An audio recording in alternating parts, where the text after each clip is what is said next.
How to hide your birthday on Facebook. This video will show you the complete step-by-step process to make your birth date private on Facebook. First, open the Facebook app and tap on your profile icon at the bottom right corner of the screen.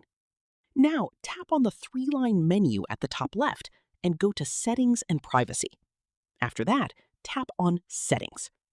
Here, scroll down a little. Under this section, tap on Profile Details. Now you'll see your personal information, including your birth date details. Tap on your birth date to start editing the privacy settings.